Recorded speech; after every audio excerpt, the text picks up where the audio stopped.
सबसे पहले आज रणभूमि में 4 बड़ी खबरें। क्या है ये बड़ी खबरें? पहला, क्या ईरान का एटमी प्रोग्राम अभी भी जिंदा है? क्योंकि अमेरिका के एक टेलीविजन नेटवर्क ने बड़ा दावा किया है, ईरान का जो यूरेनियम इनरिचमेंट प्रोग्राम है और जो सेंट्रीफ्यूज है ये अभी भी सुरक्षित है। और ट्रंप ने क्यों कहा कि दरअसल ये तो एक फेक न्यूज है। बिल्कुल। और दूसरी बड़ी खबर होगी रणभूमि में कि क्या ईरान ने एटमी ठिकानों को अब आईएए की निगरानी से दूर कर लिया है। ईरान की संसद में बकायदा एक प्रस्ताव को इसके लिए पारित किया गया। ईरान ने सहयोग को सस्पेंड कर दिया है पूरी तरीके से। अच्छा, हम आपको विस्तार से ये भी अभी पूरा बताने का प्रयास करते हैं कि किस तरह जो तीसरी बड़ी खबर हम आपके लिए लेकर आए हैं। बड़ा सवाल यह है, क्या ईरान का 60%, जी हां 60% तक संवर्धित यूरेनियम इस समय कहां गया है, इसको लेकर एक बड़ा सवाल है। कहां है यह संवर्धित यूरेनियम? क्योंकि ईरान ने दावा यह किया है कि उसने अमेरिका के हमले से पहले ही उसे हटा लिया था। और चौथी बड़ी खबर होगी मोसाद का अब ईरान में इरादा क्या है, क्योंकि ईरान में मोसाद के खिलाफ सबसे बड़ा अभियान चलाया जा रहा है जिसमें 700 से ज्यादा लोगों की गिरफ्तारी हो चुकी है, 3 को फांसी दी जा चुकी है। सवाल ये कि मोसाद ईरान में क्या पता लगाना चाहता है और ईरान आखिरकार इस बड़े ऑपरेशन से क्या करना चाहता है। हम आपको इसके बारे में विस्तार से हर खबर दिखाएंगे, लेकिन सबसे पहले ईरान से बड़ी खबर एटमी प्रोग्राम को लेकर है। राष्ट्रपति डोनाल्ड ट्रंप ने दावा किया था कि ईरान के एटमी प्रोग्राम को पूरी तरह से ध्वस्त कर दिया गया है, खत्म कर दिया गया है। बिल्कुल। और पेंटागन ने एक खुफिया रिपोर्ट के हवाले से यह बात की गई है कि सीएनएन और न्यूयॉर्क टाइम्स के दावों को खारिज भी कर दिया। ईरान का परमाणु कार्यक्रम पूरी तरीके से मिट गया है, यह कहा गया था, बस कुछ ही महीने पीछे गया है, यह सीएनएन की तरफ से कहा गया। और सच्चाई क्या है, ये सारी खबरें हम आपको इस रिपोर्ट में बताएंगे।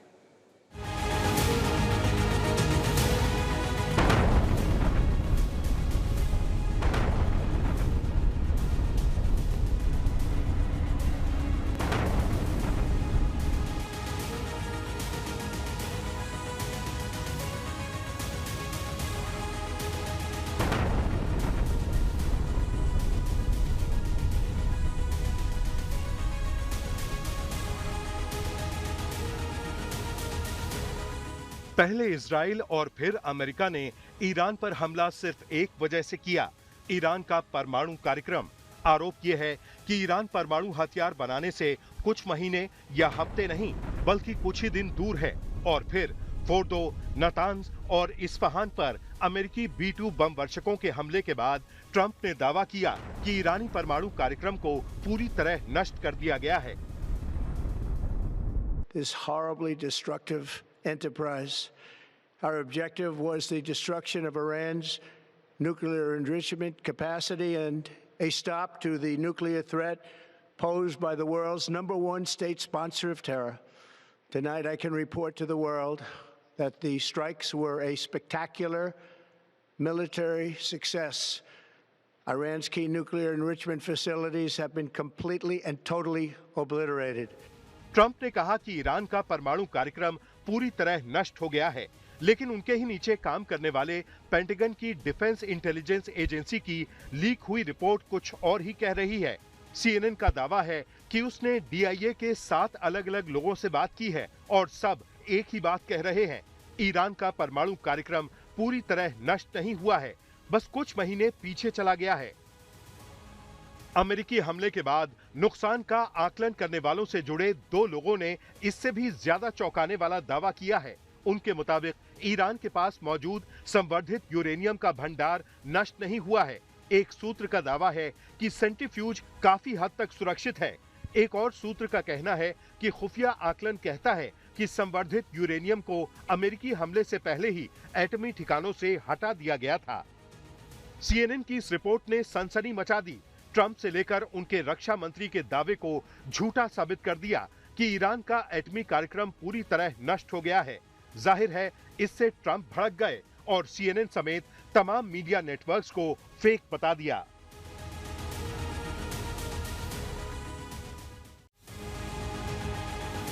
दूसरी तरफ ट्रंप की तरह ही ईरान के परमाणु कार्यक्रम का सफाया कर देने का दावा नेतन्याहू ने भी किया, लेकिन उसके साथ ही ये भी कहा कि अगर ईरान ने फिर एटम बम बनाने की कोशिश की तो इजराइल उस पर हमलों के लिए तैयार है।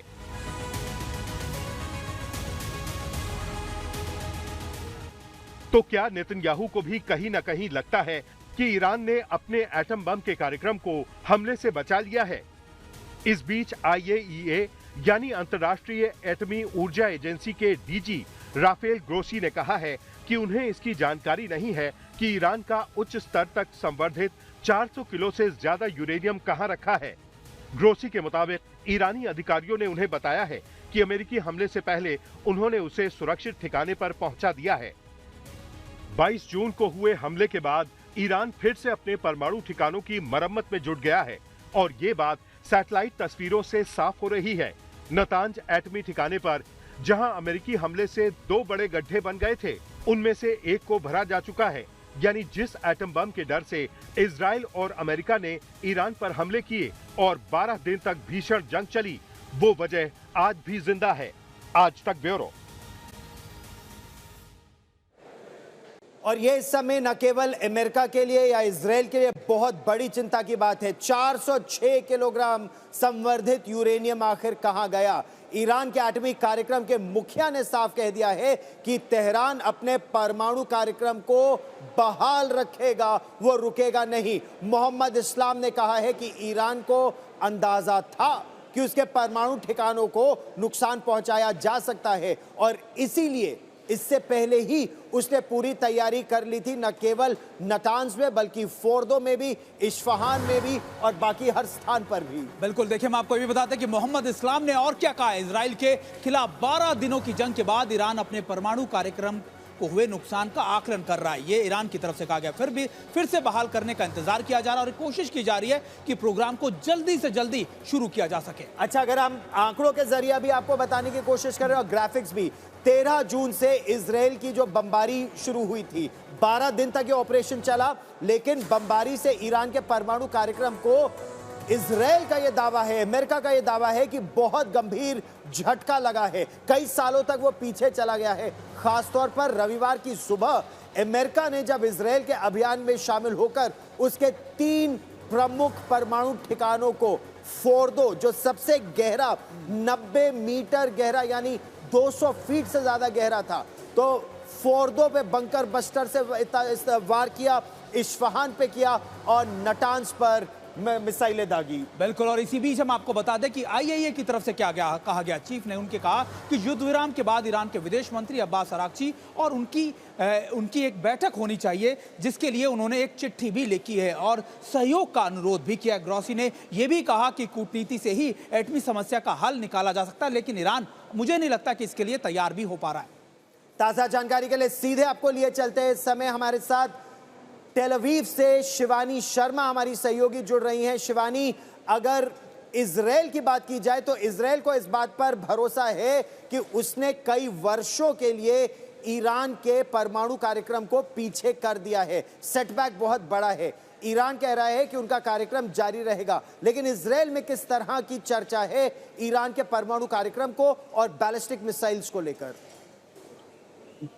गौरव, मैं आपको बताना चाहूंगी कि इस वक्त मैं जेरूशलम के इलाके में हूँ। ये ओल्ड जेरूशलम का इलाका है। यहाँ पर मैं कुछ लोगों से बातचीत करने की कोशिश कर रही थी, जो अब राहत की सांस जरूर ले रहे हैं, लेकिन जहां तक बात है न्यूक्लियर साइट्स को हुए नुकसान की, तो उसमें दावे अलग अलग हैं। इजराइल की तरफ से ये दावा किया गया कि पूरी तरह से ये तबाह हो गए हैं और जो प्रोग्राम का लक्ष्य लेकर उन्होंने शुरुआत की थी इस पूरे ऑपरेशन की, वो पूरा हुआ है। जो 3 बड़ी न्यूक्लियर साइट्स थी, चाहे वो फोर्डो का इलाका हो या फिर नतांज का इलाका हो, इस्फहान का इलाका हो, वहां पर उन्होंने कई महीने उनको पीछे कर दिया है, ऐसा कहा जा रहा था। लेकिन अब जो कुछ और रिपोर्ट्स आ रही हैं ईरान की तरफ से, ये बताया जा रहा है कि गौरव की अभी जो यूरेनियम के एनरिचमेंट था उसको पहले ही वहां से शिफ्ट कर लिया था। तो ईरान के अलग दावे हैं, इजराइल का अलग दावा है और अमेरिका का तो ये कहना है कि उसने नामो निशान मिटा दिया था फोर्दो में न्यूक्लियर साइट्स का। लेकिन IAEA की तरफ से कहा जा रहा है कि अभी वो असेसमेंट नहीं कर पा रहे हैं, वहां पर उनके जो एजेंट्स है वो वहां पर असेस नहीं कर पा रहे हैं इस पूरी सिचुएशन को।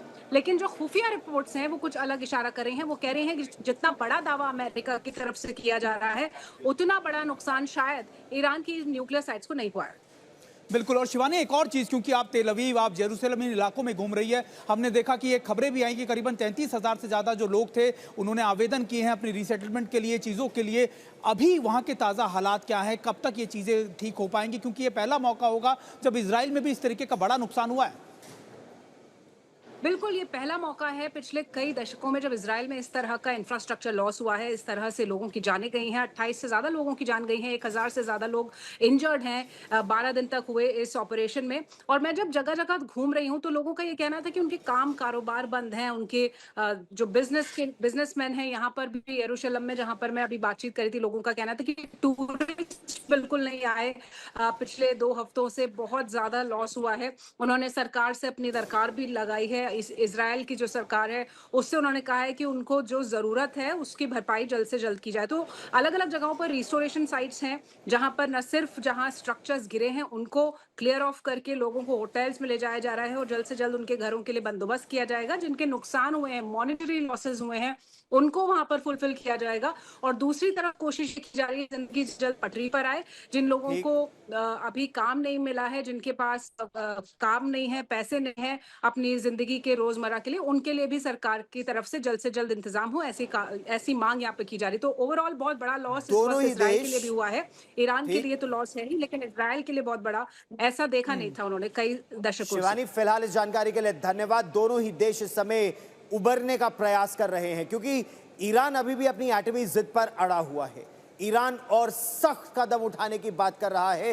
बड़ी खबर इस समय यह आ रही है कि ईरान की संसद ने एक बहुत महत्वपूर्ण विधेयक को पारित कर दिया है जिसके तहत अब तेहरान और अंतर्राष्ट्रीय परमाणु ऊर्जा एजेंसी यानी IAEA के बीच सहयोग को तत्काल प्रभाव से निलंबित करने की बात की जा रही है।